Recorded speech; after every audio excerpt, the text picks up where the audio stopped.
有研究指出，高端的感觉会提悬老人失智、死亡、佮有郁卒的风险。根据国卫院公布上新的研究，发现语言理解会当减轻高端的感觉，所以就建议家属佮医护人员咧和视大人讲话时，爱讲因的母语，互视大人听较有，都袂感觉孤单。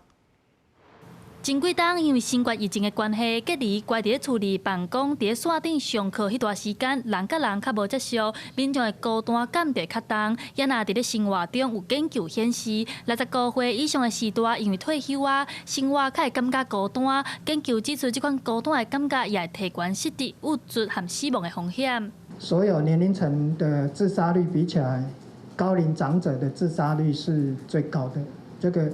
也跟他有比较高的忧郁症、比较高的孤寂感的盛行率都相关。国卫院找50位健康的视大，运用脑波技术去探讨孤单对视大语言理解的影响，发现就算是身体健康，也无出现退化。不过孤单感较悬的视大，会有语言理解困难，出现类似早期失智的变化。国卫院也发现，用视大实在语言，亲像台语、客语、原住民语，用母语和视大讲话，会当增加视大的语言理解，减少孤单的感觉。那原来的母语就是他生产的时候的第一个。语言的那个学习的系统是跟他沟通非常重要的一环，所以有很多在失智中期或严重的时候，他可能